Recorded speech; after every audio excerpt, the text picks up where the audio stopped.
Agenda, make the right workshop. Okay. So I'll call this meeting to order. It is 6:04 on the 24th of January, and this is a special meeting for budget workshop number 2 of the Willington Board of Education. We start our meeting with the Pledge of Allegiance, so if you would please join me.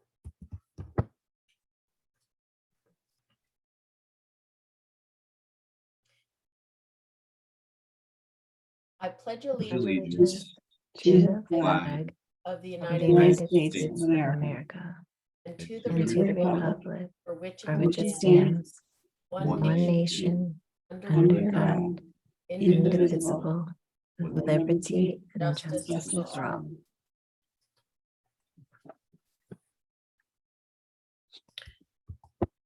Okay, we start our meeting with time for present to speak.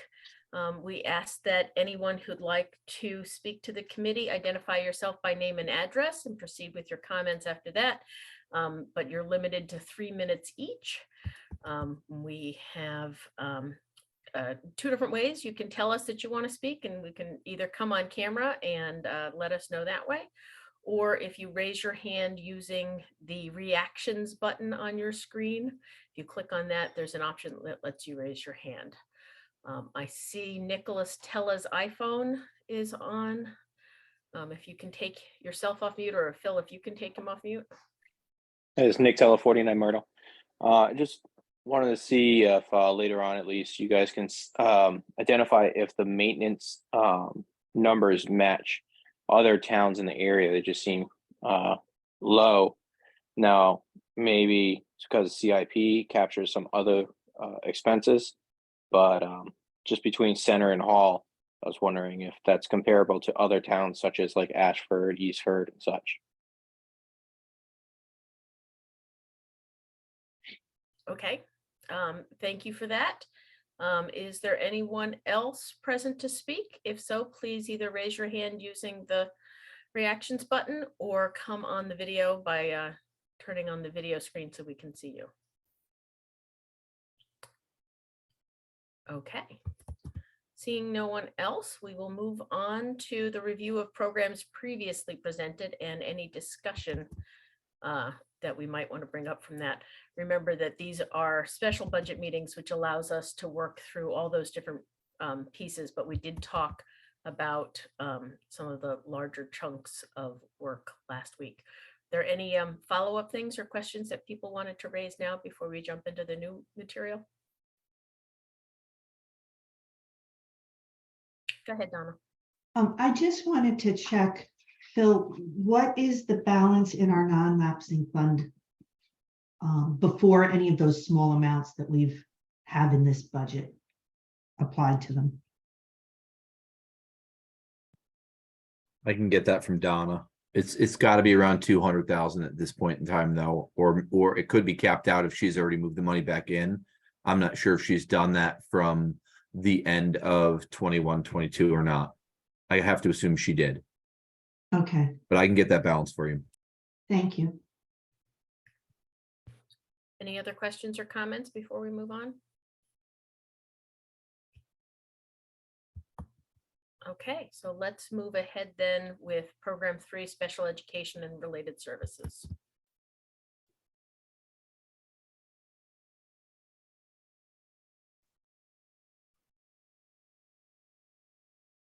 So you can see my screen with the program on it. We sure can. Perfect. Okay. Thanks so much.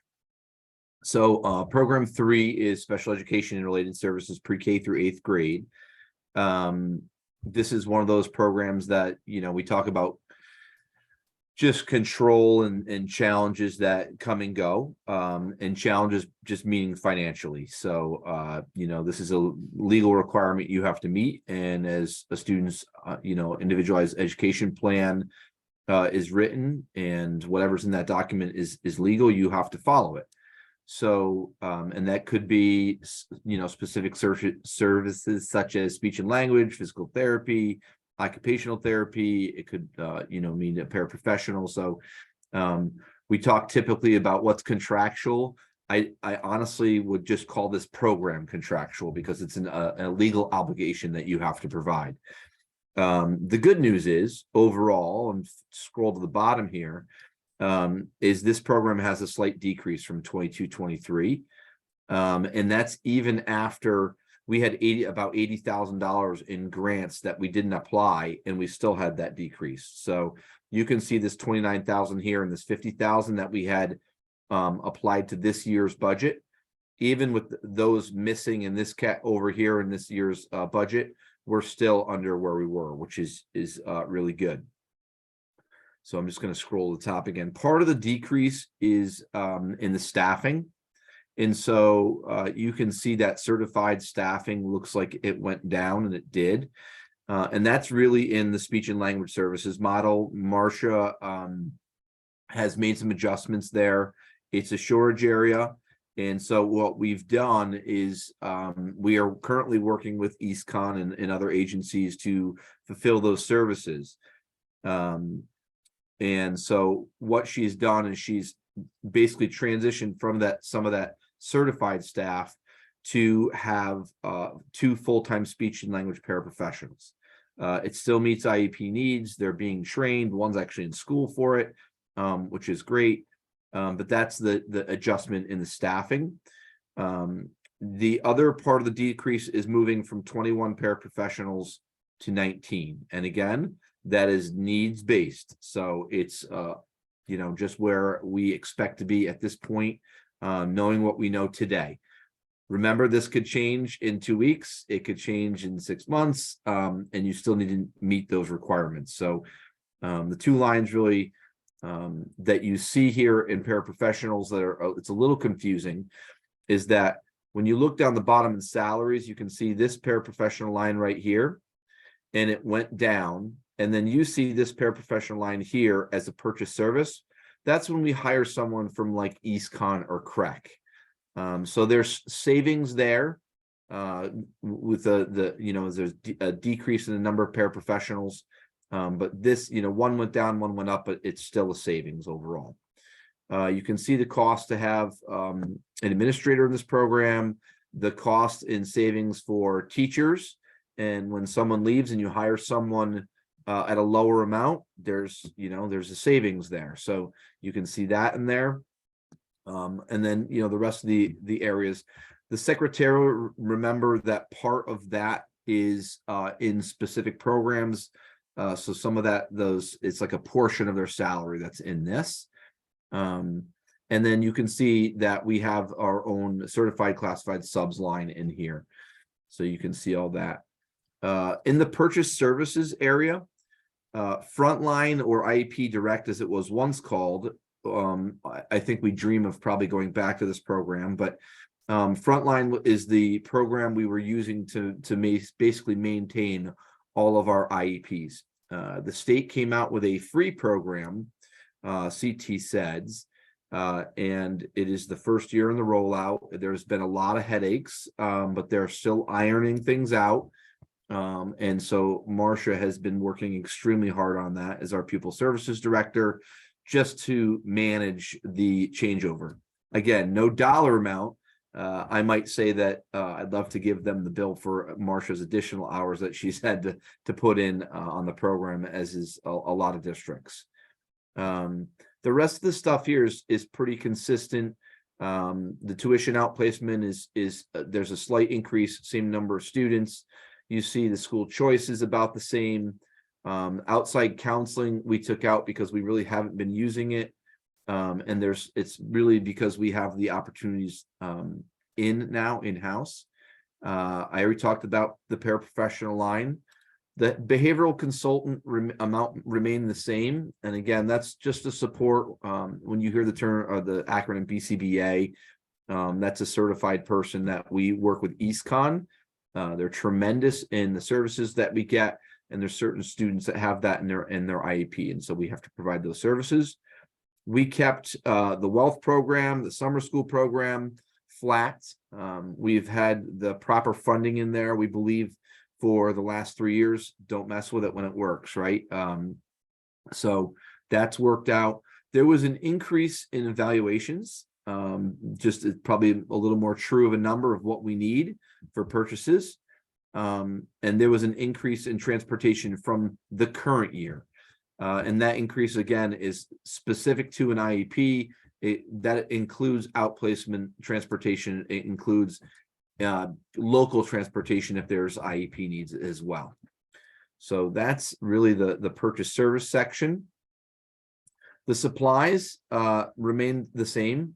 This is supplies specific to special ed. If they need something specific for their office, they also can access general supplies from the school budgets. It's not just them.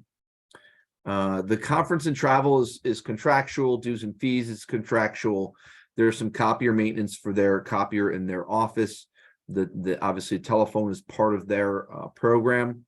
And this is always strange, but I think it's important to highlight is that there's no money put in for equipment for center or hall schools.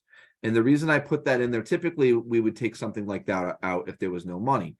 But we have an OT and a PT that we work with that they work with in many districts in this region, and they kind of move equipment across multiple districts as needed. So the fact that we don't have to put funding towards something, if we need something, another district has something. If we have something that's not being used and another district has it, it's like it just moves and it's seamless. Every once in a blue moon something comes up, but if it does, it's very, very rare. So it's just an important thing to realize, because some of the special education equipment can be very, very expensive. And so they save us significant funds when we can move things around as needed, and you're not taking it from someone else who does need it. So you can see the total expenditures are down. There is a big excess cost amount of money that we expect to see next year. $185,000. That excess cost is the funding. When you have someone that is 4.5 times your per pupil expenditure, you get a certain percentage back of anything over that amount. And so we have some students that, put us into that category. We expect to see $185,000 back from the state, which is a tremendous amount of money. Typically, we've seen between 70 and 80%.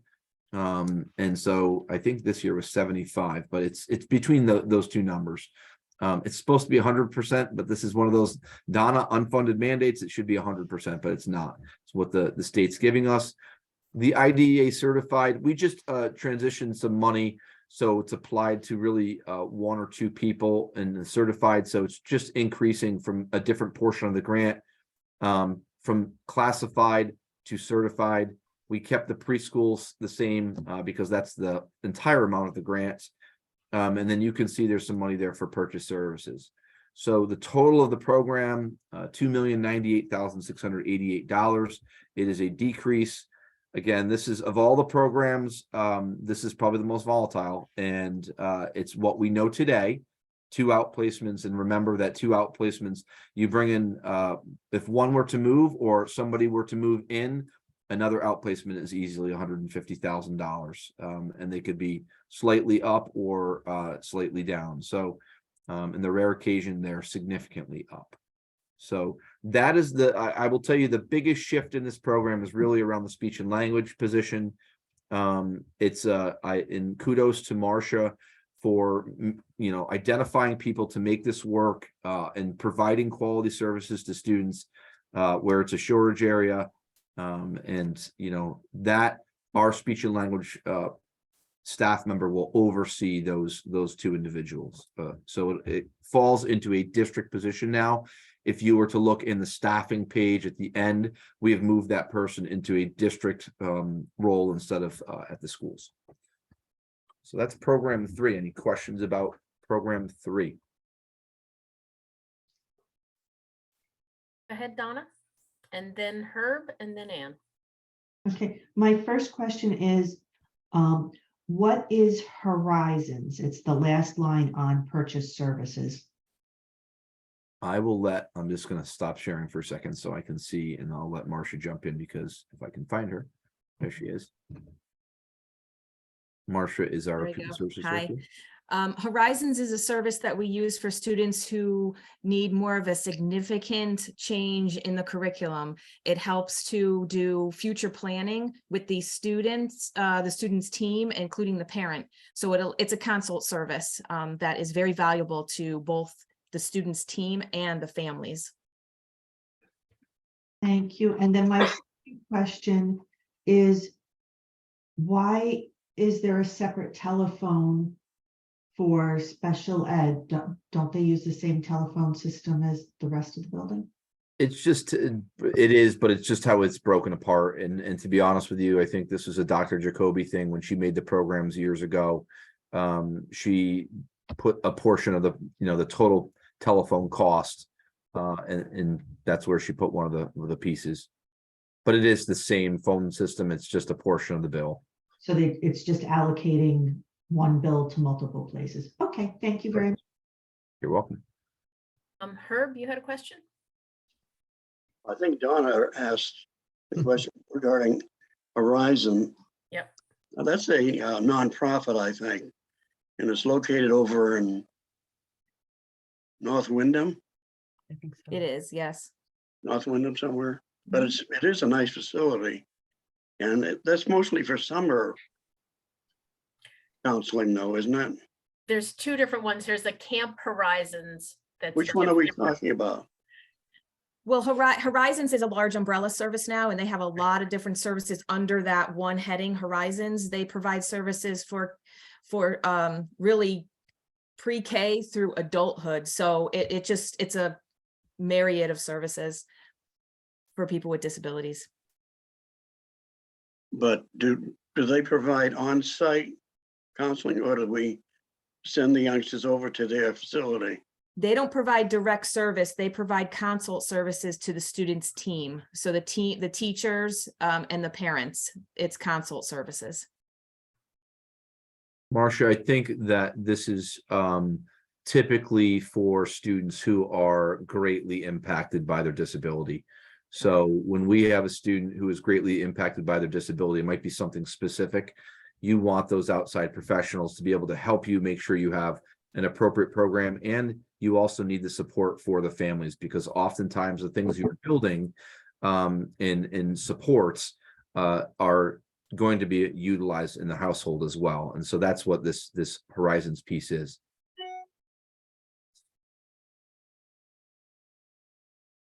Does that answer your question, Herb? I don't know. Well, it does. It raises more. I guess the counseling is on. They come to Hall School or Center School to provide this, but I know they do have facilities for this too. And Yes, typically the students who would go to the facility that you're seeing are students who are typically over for services for 21-year-olds, for older students. right, yeah. I have some of those students Mhm. at Eastern. Yeah. Okay. I Do you have have additional another questions? question, Go ahead, Herb. and I think Phil has already answered this, but we're providing for our outplacements, and we have 2 outplacements. Is that the number we have at the present time? Correct. That's what we're planning for as well. If we have someone move into town, we have no provision for that in this budget, but we do have money floating around somewhere to take care of them. Correct. And that's what they really formed the non-lapsing fund for. Where, if you were to have someone that has a residential outplacement move in, I mean, Marcia, $250,000 easily plus for some of these places. So that would be a big hit to a district. So we have that non-lapsing fund in case of this, which is why we don't advocate for a placeholder. Some districts advocate for, just like you had for your health insurance, they advocate for one placeholder if there's someone who's identified with special education needs in an outplacement setting that moves into your district. We don't do that because we feel like we have the funding in the non-lapsing fund as a fallback should that happen.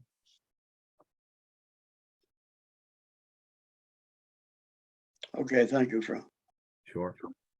Anne, you were up next. Yes, I was wondering if we have the behavioral consultant or consultants in each school or in one school?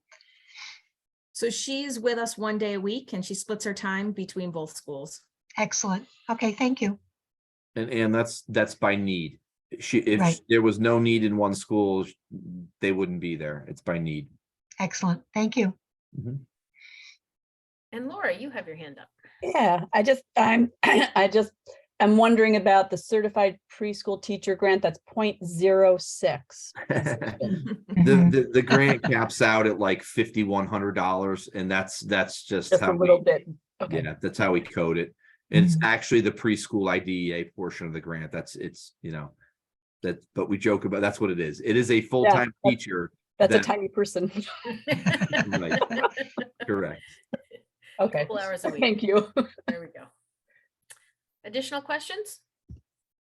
Okay, let's move on. Thanks, Marcia. So the next program is Program 5, Health Services. This is a pretty straightforward program for our 2 school nurses. You can see minor increases in salary here. That's contractual. They get some conference money. It's minimal. We did have an increase in the medical advisor, and I think this was across the board. When COVID hit, medical advisors started charging a little bit more because we were consulting with them more. This is a requirement that you must have. And so anytime you have medical orders, it cannot be done by our school nurses. It has to be received by a medical advisor, and they review our medical orders. So you have a fee for that. You have the flat amount of money for substitute nurses. We increased the medical supplies a little bit, but we've been in decent shape. And part of that is because some of the supplies we've received free through the state. Some of the things we've needed is just happen to be gloves that, we can apply for. And so that's, believe it or not, gloves are one of the most expensive things that we buy. And so being able to receive some of those things has kept this number down. We have a membership for them if they want to be a member of the Association of School Nurses, which they've asked both to do this year. So you can see that in there. We took out the periodicals because they were no longer using it. So again, minor increase in the program by about $1,800. I will say these 2 individuals have done tremendous work for us, and kudos to all of our staff. But it has been extremely challenging since the start of COVID with these 2, with Marcia and Lynn, and just the work that they've done, and all of our upper respiratory illnesses and stomach bugs. We greatly appreciate them.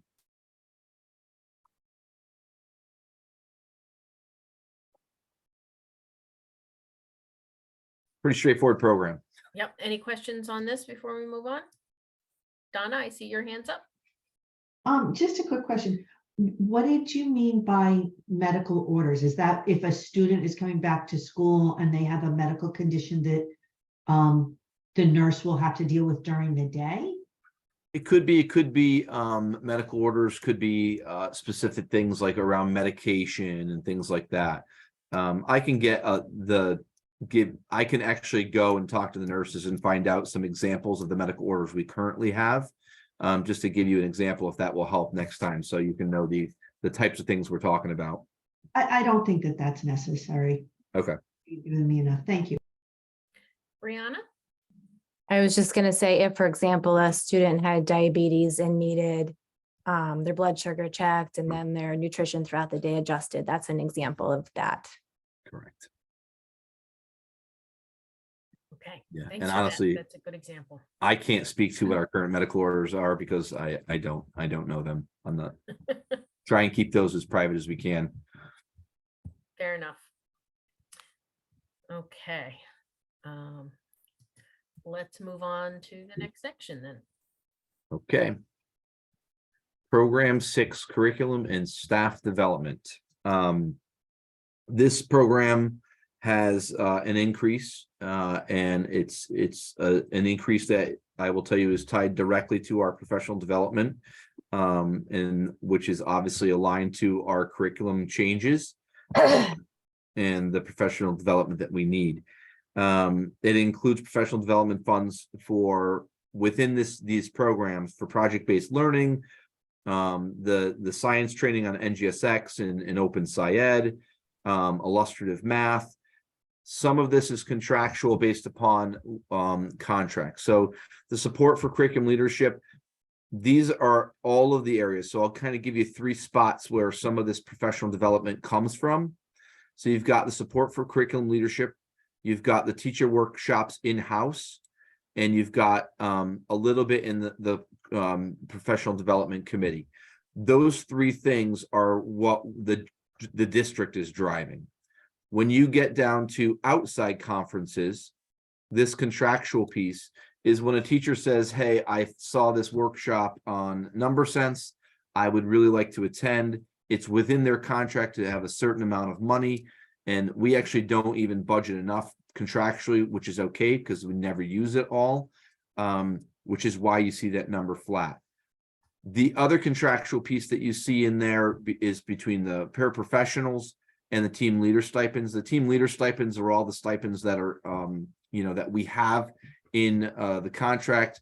Part of that is team leaders, curriculum stipends, clubs, athletic director. Those all actually fall under the team leader stipends in this section here. I will tell you that we have minor amounts of money in workshop materials. We've kept it flat from last year just simply because we do okay with what we have. There's one grant offset here in that Title II. We actually apply the entire grant towards professional development to offset this, that $8,586. The ARP ESSER, there's nothing this year that we're applying. And so that budget total of $70,000. The increase is honestly directly linked to the changes in that teacher workshops in-house. We put it in that category really because some of those things, if you approve your calendar, will happen on those half days. Some of them are on the full professional development days. So that's where we decided to put that all, but it's really linked to the Open SciEd, to NGSX, to project-based learning, illustrative math, potentially Great Schools Partnership, depending on our contract for next year. That's the group that's helped us with our Portrait of the Graduate, but also we're working with them regionally and talking about deep learning, and we're doing that. We actually had a meeting today with Ashford, Mansfield, Columbia, and Region 19. So that's the professional development that you need to tie to the curriculum. And we talked about some of those next steps around supporting teachers in their growth, whether it's for reading instruction, for the science of reading, whether it's around feedback and instruction. All of those things are tied to this program. So in general, $70,000 is a significant investment to make sure our teachers have what they need. And I'll be quite frank, I think this is one of the reasons our staff stays in Willington. When we talk about climate and culture and salaries, we know some people have left Willington for higher salaries elsewhere. What they stay for is the support that we provide. This program is tied to that support that we provide to make sure they have what they need, and whether they identify the workshop or we do. Okay, thanks for that, Phil. Questions on this area? Donna? I'm just wondering why Aaron's salary isn't in this part. I talked to Donna about that actually, and said we could have put it in here, but because it's a full offset, it doesn't really matter where we put it. And when she initially was hired, the business manager had put it into program 2. And so that's just where it lives. But it is entirely offset by the ARP ESSER grant. Thank you. You're very welcome. Other questions? Okay, seeing none, we'll move on to the next section. Okay. Program 7, utilities. Again, you can see there's an increase here. It is directly tied to heating oil. Water went up slightly, and it's really tied to When we look at what we pay for water, it's really minimal, but it's tied to usage. The electricity went up. Donna looked at our specific usage, and we collaborated on that to make sure that what we were having for usage, I think we're going to have a shortfall in that area this year. And we're off a year because we look at the prior full 12 months from when we budget. And so our usage was higher than what we expected in those 12 months. So that 82,000 is an increase, even though the rates for electricity went down. And it's just directly tied to our usage of what we expect. The energy performance contract lease payments, one of my biggest pains in my back. We're in year 10 of the Siemens performance contract. This was signed off on well before me. I believe it's a 17-year contract, and it was basically to spread out the cost of the changes that were made over those 17 years. And those 17 years the projects included things like we did spray foam to improve the building envelope for energy savings. We did door seals throughout the building, and they, we're looking to make sure they're minimizing what's, the airflow that's coming into the building and leaving the building through the doors. They put in occupancy sensors into the rooms so the lights would turn off, things like that, and light bulbs. And unfortunately, they did the light bulbs, but to be honest with you now, LEDs are better than what they put in. So we're already replacing the light bulbs that they had used and wanted to see savings. As we replace them, we're doing LEDs on our own now, if we can, because obviously cost is in that. So it's a payment that's in there that you have to do. And then heating oil's in there. I will tell you right now, we have not made a commitment to heating oil at this point in time. We decided that 319 was a good estimate of where we would be. This is something that Donna and Erica, as the first selectwoman, and I track.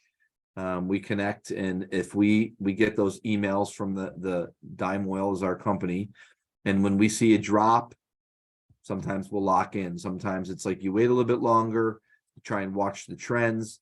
It's a little bit higher than 319 right now. Sometimes it drops 10 cents. If we see it go below 319, we'll probably lock in just to make sure we are meeting our budget.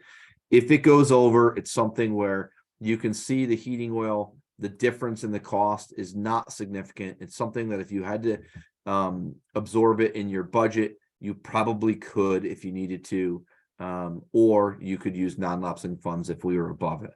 But this is one of those things where, we monitor this, and we'll try and do our best to come in at 319 or lower. There's a chance it could be 325. We'll watch the trends and lock in where we can. Questions on utilities? Go ahead, Ann. So Phil, Siemens doesn't do anything now for that contracted money? No, they basically were the company that oversaw it all, and they did some of the changes, but those changes were made 10 years ago. And so there was a significant number of things that were done. Unfortunately, some of the things that were done, we already have better technology for, and so the savings that we were seeing was supposed to pay for this. So that's really how we're supposed to look at it. And the services that they did at that point in time costed what we're paying over the 17 years? I'm sure it's just like a bond. I'm sure you're paying some level of interest over those 17 years. But again, it was marketed kind of like solar panels are, that the savings will cover the cost of something. So no, you're looking at maybe $800,000 worth of work, and that's not the number. I'm just estimating, and that you're supposed to see that amount of savings over the period of the 17 years. Okay, thank you. You're welcome. Other questions on utilities? Okay, seeing none, we'll move on to the next section. All right. We are cruising right along here. Program 10. This is fringe benefits and substitutes. This program, actually, we had some minor updates, and I think you saw that in the yellow. This is a minor update from the last document that you received. This has programmed a flat budget for all the substitute lines. Overall, we're actually under from where we were this year, but you can see we left all of this stuff here flat. Subs, long-term subs, and subs for paraprofessionals. You had put in the 20,000 for long-term subs as a placeholder. We've continued to use that each year, and it's worked out where it's a good number that we've used. So I would leave that alone. When we look at the employee benefits section, we're lucky this year in the employee benefits section that the new staff that we've hired have elected to waive insurance for whatever reason. When you get to your census, it's if they need it, they take it. If they don't, they waive it. And we had a 7.5% increase this year in our medical insurance. Typically, I don't have that number this early. We've already signed off on it. And despite that increase, the cost overall is lower. And that's just simply because the people that left, maybe they were taking family insurance at a cost of $30,000. And if the district was paying 20%, the employee was paying 20% and the district was paying 80%, that's a lot of money. When they come in and waive and they take a waiver for, $1,600 or whatever the waiver payment is, it's a huge savings. So I will tell you that I was a little hesitant to sign early at 7.5%. And we just the other day received something. There's one of our counterparts that we're in the group with has a 41% increase. They had a bad year with their claims. That is huge money. And we did not go out to market at the recommendation of our broker, simply because even people with good experience grids, reasonable claim usage, they were seeing 12-15% increases. So even the state plan. So we just said, nope, we're going to leave it alone. And it's a decrease on the program, which is great. But it is an increase in the overall cost of the medical insurance. Dental insurance is not supposed to go up more than 3%, but again, it's a decrease for us simply because of usage. We had some contracts that remained flat. That was life insurance. The unemployment compensation was kept the same. The workers' comp was the same. Social Security, Medicare just dropped a little bit. The tuition reimbursement is contractual. It's based upon request. So if someone says, and they qualify for it within their contract, anything beyond their master's, they can qualify for some additional funds. There was only a couple people that asked for it, so there's 2,000 in there. And then the tax sheltered annuity is a couple contracts, and that was a slight decrease. So you can see overall that the budget total is about a $20,000 decrease, which is nice to see, despite our premiums going up. The ARP ESSER offset there is insurance for an employee. That would be our director of curriculum instruction. We said we would not have any Board of Ed budget. That's the offset there. So overall, this program, this is an area that a lot of districts are getting hit hard in, and for whatever reason, we've have hired staff members that have waived insurance. So as of today, that's where we're at. Okay, questions on fringe benefits? Laura? I have a question about the tuition reimbursement, which is contractual. Did you say that they can get reimbursed beyond the master's? Like if you have a student who doesn't have their master's yet, there's no reimbursement to help them get their master's that they're required to get? Correct. It's only beyond masters, anything beyond masters. And it's like a cap of, there's some rules to it, a cap of $800 or, you know, a certain, you have to get a certain grade depending on the contract, things like that. But correct, it is not for a master's, it is beyond the master's. And I'm wondering why that is. That has been in the contract well before me. Okay. Probably because you're promoting beyond masters and knowing that everybody has to get their masters.